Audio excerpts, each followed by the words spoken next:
Will Levis had a fantastic game against the Washington Commanders, and that might make Sunday a perfect loss for the Tennessee Titans' future. I'll explain on today's edition of Locked On Titans.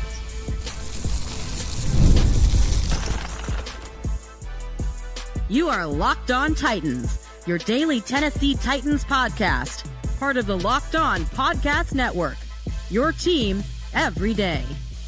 Welcome to the Locked On Titans podcast. I am your host, Tyler Rowland, Titans fans. Today's edition of the Locked On Titans podcast is brought to you by FanDuel. You could start the final third of the NFL season with a big return on FanDuel. New customers can place a $5 bet and get started with $150 in bonus bets if you win that first $5 bet. Visit FanDuel.com to get started. On today's show, I'm going to talk about the excellent performance of Will Levis on Sunday, why the loss might be a perfect outcome for the Tennessee Titans' future, and we'll take a look at what the Tennessee Titans need going forward on this roster. Before we get into it, I do want to thank you for making the Locked On Titans podcast your first listen each and every day. Remember, Monday through Friday, Tennessee Titans content all year round, always for free. Make sure that you get subscribed, stay subscribed. It's your team every day.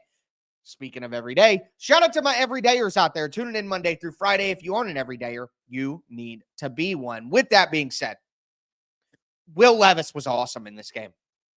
I went back, watched the tape, watched every single drop back of Will Levis, and overall, before we get into the individual throws and instances that really had me excited in this game, overall, this was the most quarterbacky performance that we've seen from Will Levis. Obviously not a word, but I hope you get the drift of what I'm talking about here. He was able to go through his progressions about as well as I've seen him do all year long. Some of the layered throws and a lot of the throws that Will Levis has made in recent weeks are guys that are just open and he's just hammering the ball in.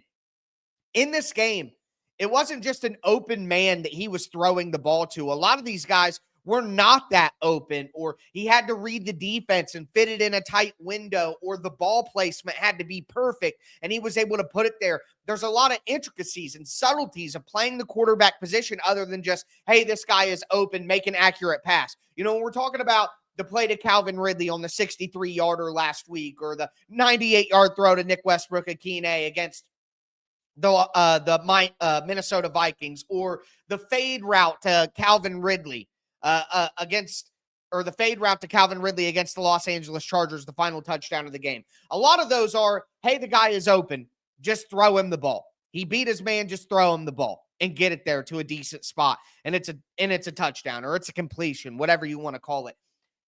In this game, there were certain circumstances where Will Levis had to put the ball in the perfect spot for it to be a completion. And not only that, but again, pinpoint accuracy with the ball placement. In the NFL, it's not just hitting an open man. You have to put it in a certain spot, whether it be front shoulder, back shoulder, throw it low, throw it high. Things like that matter at the NFL level more than any level underneath the NFL. Other things, like I said, going through his progressions, getting from the front side of the play to the back side of the play, holding the safety with his eyes, all these little subtleties that Will Levis was able to do. He was in rhythm a lot of the time after that first quarter. And if we want to talk about some of the ways that the team didn't help him, there were, in my opinion, 5 drops in this game. When I actually went back through the tape, there were 5 drops. Now, of course, early on, the rhythm necessarily wasn't there. There was a throw to the outside of Chigakonkwo that should have been to the inside. He was behind NWI on a slant. There was a throw to Calvin Ridley that I thought was a little too far inside. So it wasn't absolutely perfect, but I mean, look at some of these throws. Some of these throws, he had an out route, a deep out route to Chigakonkwo on 3rd and 10 that got 14 yards. And again, the ball placement, put it perfectly to the sideline on the outside. If he puts it anywhere else, the Commanders defender is going to be able to knock it away. He held the safety with his eyes on that one, was looking left immediately, came back right to Chigakonkwo, hits Ridley for 30 yards on 3rd and 21. I know you could probably think of the play where he spins out of pressure, keeps his eyes downfield, delivers a perfect strike to Calvin Ridley on the sideline. And again, I'm going to break down all of these plays on tape. A lot of people get in my comments and say, let's actually see the plays. I can't show you these plays on the Locked On Titans podcast. That's not allowed for copyright reasons. But check out the Tic Tac Titans YouTube channel, my film channel, where I do all these film breakdowns and show you these plays for free. You're not going to want to miss the Will Levis film breakdown that I'll have out on Tuesday. But that throw to Calvin Ridley to escape the pocket and hit Calvin Ridley on a deep in route all the way across the field was just fantastic quarterback play.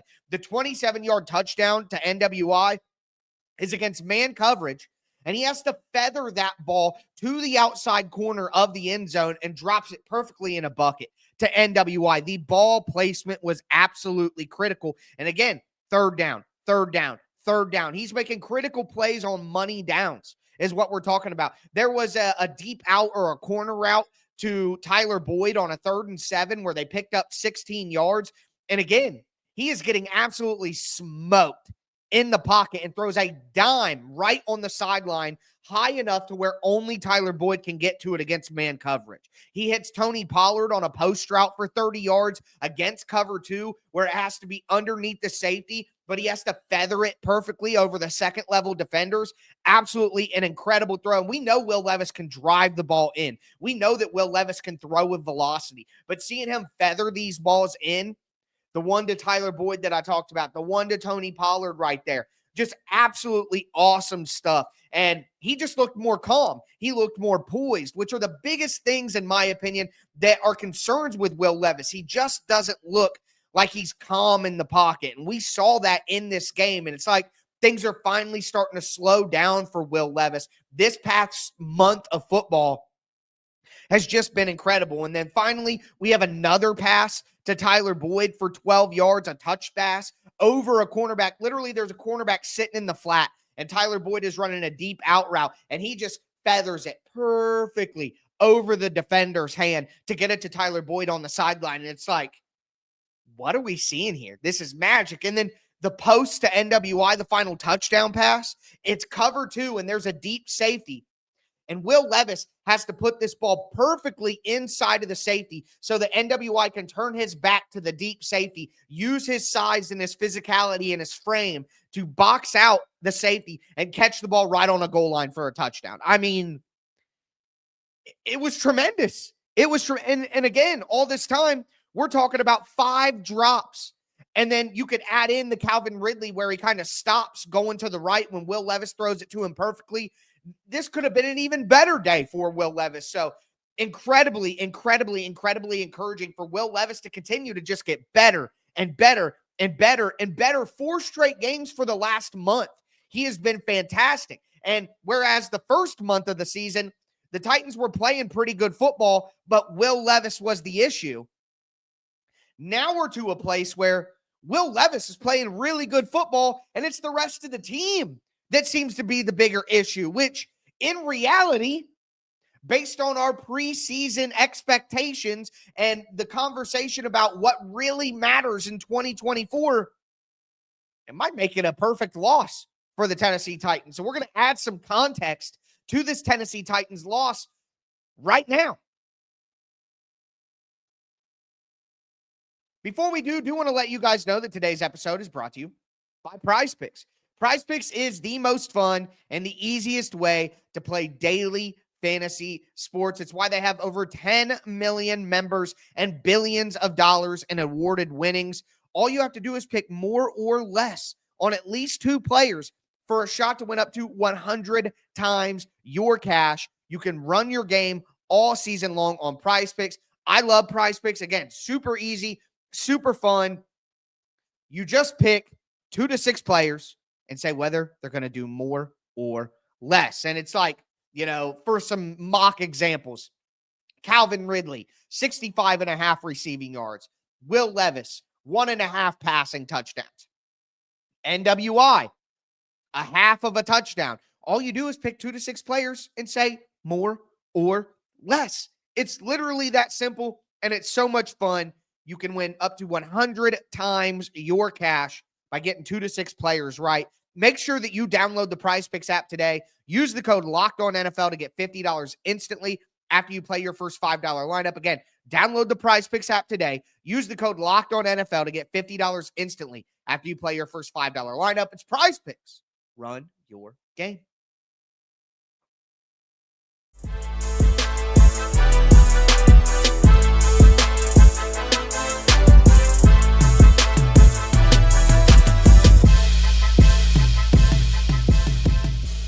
Titans fans, let's continue today's edition of the Locked On Titans podcast. We talked about Will Levis's performance, and I mean, I don't know how you could say anything other than Will Levis played fantastic in this game. Obviously, the score doesn't look good, and the flow of the game wasn't excellent for the Titans as a whole, but looking at the performance of Will Levis, especially going through the tape on Monday, I was just so impressed. And as a reminder, my Will Levis film breakdown will be out on the Tic Tac Titans YouTube channel on Tuesday. But thinking about this loss in the context of the Tennessee Titans' future. Now, I say it's a perfect loss, and I can already hear, people say, didn't you just call it disgraceful yesterday? And it was. It can be both at the same time. It can be a disgraceful loss in and of itself, watching the game on Sunday as a fan. It can be disgraceful. But when you look at the future of the Tennessee Titans, it actually might not be the worst thing ever. And I know a lot of you guys feel this way about the rest of the season, that having Will Levis play well and having the Tennessee Titans lose actually might be what's best for the Titans going forward. Now, I think you have to have some wins sprinkled in there. That win against the Houston Texans, I think, was necessary. I think if the Titans go out and lose to the Jaguars with Mac Jones, that would not be good. That would not be a good loss for the Titans. But you go on the road, a second straight week on the road, against a playoff team in the Washington Commanders, and you get beat bad. And here's the thing, though. You get beat bad, and it wasn't just like the Commanders just crushed them in all aspects of the game. There were some massive mistakes that happened in the game. You start off with the penalties. Back-to-back fumbles, 14-0, and you have back-to-back fumbles. I mean, in the blink of an eye, it's 28-0. So it's not like it was just a thorough beatdown from all aspects. Again, the Titans won the second half 14-12. So, to me, when you think about, it's 14-12 the other way, but the Titans played it close in the second half. It wasn't like it was a regular, normal game where the Titans just couldn't get anything going on offense. Never made any plays on the defensive side of the ball. It was just all these little mental mistakes that crushed the Titans at the very, very beginning of the game. And it put the game out of reach so that no matter what they did in the second half, they weren't going to be able to come back and win that game. It would have been a historic all-time NFL comeback for them to come back from down 28-0. So with that being said, the reality here is the Titans need to hit at the quarterback position. The Titans need a quarterback. That is the number one most important thing in the NFL, is having a quarterback to build around. And Will Levis has continued to show that he might be that quarterback. Before this last month, we were all pretty convinced he's not it. Not only is he not it, they might have to draft a quarterback, which, as I've said for a month now, not that excited to draft Shedeur Sanders or Cam Ward. Just not that excited for it. So for Will Levis, even though it's in 3 out of 4 losses, for Will Levis to play the way that he has played, that is what's most important to the Titans. I said it before the season. The most important thing for the Titans this year is to figure out if Will Levis is the guy or not. And it was ugly at the beginning of the year, but the way that he's played the last month, and with the defenses that are ahead of him, figuring out that Will Levis is your quarterback in 2025 and allowing you to go into the draft and not reach for a quarterback in this class, but to build the roster around Will Levis or whoever may be the quarterback in 2026 and 2027, that is a great development for the Titans. And as I said last week, when we talked about predicting their record the rest of the way, I said that it's not like winning against the Houston Texans was all of a sudden going to vault this team out of the top 10 draft picks. That's not going to happen. The Titans are still going to get a top 10 draft pick. So it's not like that win against the Texans was going to ruin that by any stretch of the imagination. So now, the Titans got a good divisional win on the road against the Houston Texans, and they can have that in their back pocket as they move towards the offseason. Will Levis has played well, and the division games are far more important anyways going forward, because if the Titans can beat their division opponents, they give themselves a great chance to make the playoffs in the future. You have to win your division. That's what really matters. Right now, the Titans currently have the 7th pick in the draft. So again, it's not like that Texans win killed the Titans draft stock. So now we move forward. You play the Jacksonville Jaguars. They're probably going to have Mac Jones at quarterback this week because Trevor Lawrence got knocked out by Aziz Al-Shire, and Aziz came out and apologized, and now it's being reported that he is going to be suspended, and he should. That was gross, man.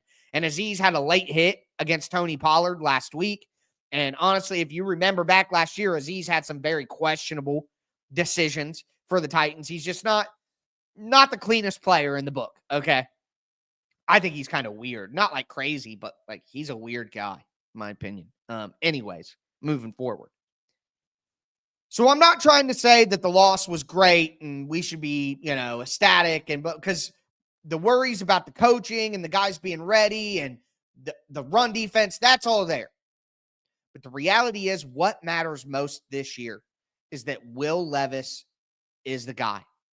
And we have an answer about the quarterback and the way that Will Levis has played and the performance that he had, which I described in the first segment, that while also preserving the Titans' top 10 pick may be the best outcome for this team. Now, again, I think they're going to win this week against Jacksonville. And if they don't, we'll have a different discussion about that. But the Commanders are a good football team. They're going to be a playoff team. It's an opponent you don't see very often on the road, back-to-back weeks. Like, there are reasons for this. So when you think about it in terms of the Titans quarterback played great and the Titans lost, keeping them in the top 10 draft-wise, there are worse losses that you can have. But with that being said, what do the Titans actually need in the draft? What do the Titans need to do going forward? I want to talk about that a little bit right now. Before we get into it, do want to thank you for making the Locked On Titans podcast your first listen, and also let you know that today's episode is brought to you by FanDuel. You can start the final third of the NFL regular season with a big return on FanDuel, America's #1 sportsbook, because right now, new customers can bet $5 and get $150 in bonus bets if you win. The FanDuel Sportsbook app gives you everything you need to place live bets on the NFL all in one place. So you get a hunch in the middle of a game. You can go check out the latest stats. You can view live play-by-play and so much more on the same page where you place your bets. Make sure that you visit FanDuel.com to join today. Again, you can get started with $150 in bonus bets if you win your first $5 bet in Tennessee Titans money line. Might not be a bad first $5 bet. I'm just saying. Make sure that you go to FanDuel.com. Never waste a hunch. Make every moment more with FanDuel, an official sportsbook partner of the NFL.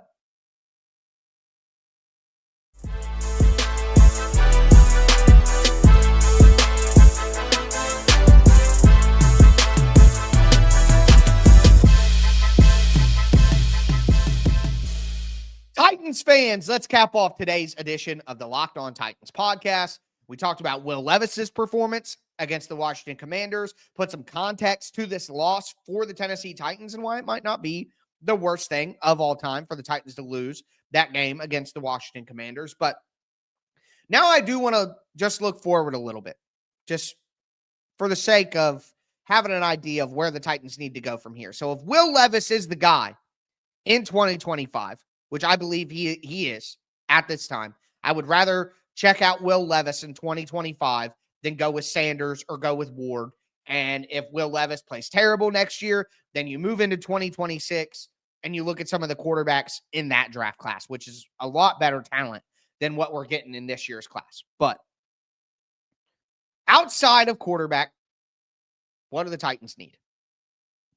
Number one, they have to have a better offensive tackle. They have to have a better right tackle.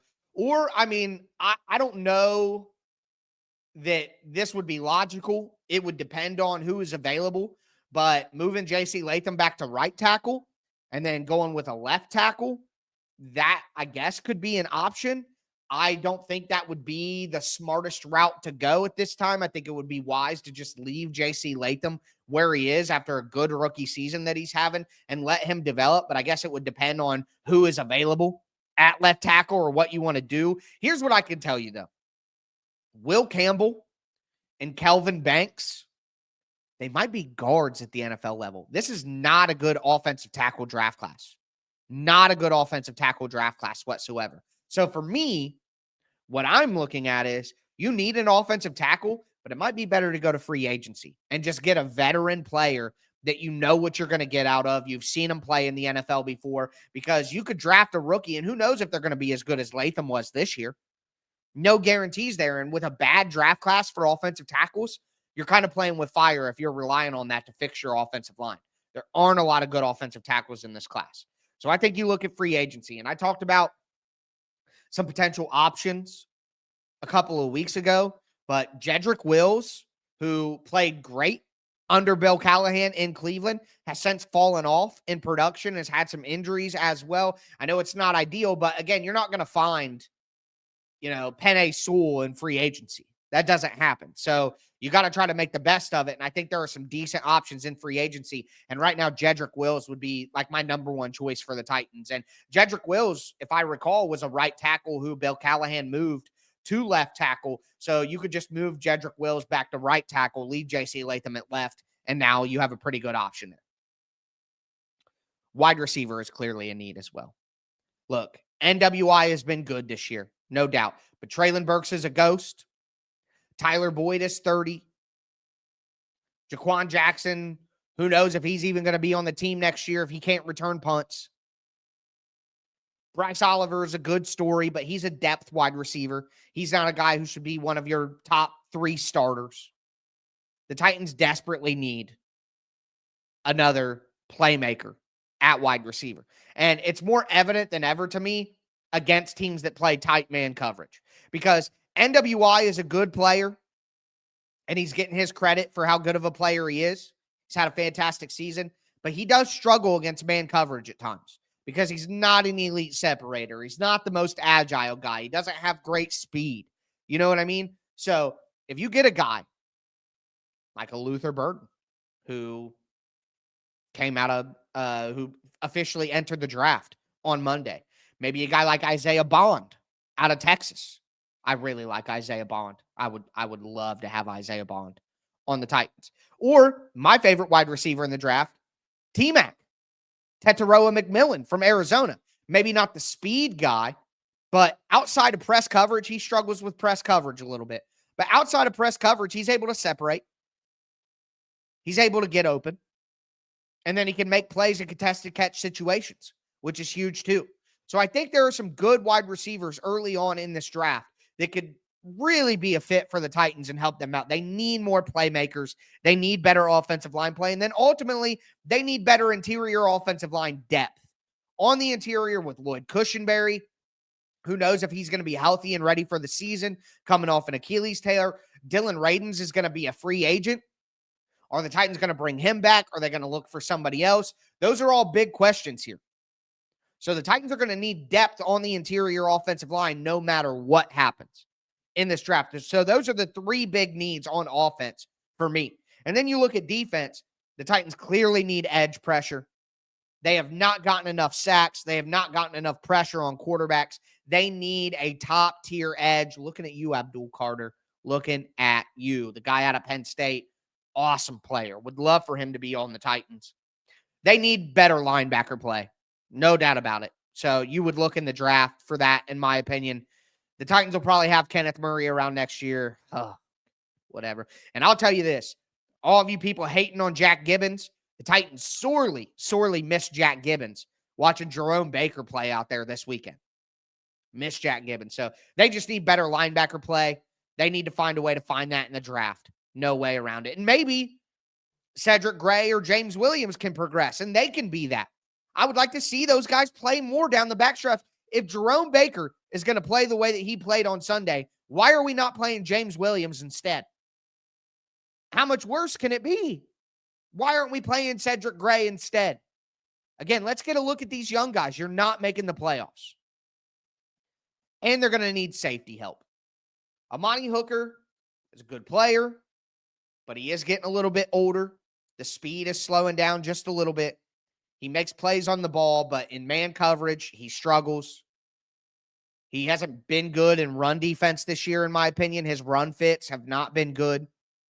And then Quandre Diggs had a serious injury. They could bring him back, but he's already in his 30s. You need safety help. You need safety help for sure. So that's really where I'm looking at for the Titans. And then Nick Folk is going to be 41 next year. Is he going to come back? Is he going to retire? Titans probably need a kicker. And finally, they got to find a returner. It's just insane to me that it's so difficult for the Titans to find a good returner when they're all over the NFL. Like, it just cannot be this difficult, man. It's very frustrating. So those are talked about 8 things right there. Those are the big things that I'm looking for the Titans' future. Wide receiver, offensive tackle, interior offensive line depth, edge rush help, linebacker, safety, and then kicker and punt return and returner overall. That's what the Titans really need to focus on going forward. And again, Will Levis playing well, but the Titans losing gives them the best chance to actually find real talent at those positions. So with that being said, that is going to do it for me today, folks. As always, I am your host, Tyler Rowland, and this was Locked On Titans.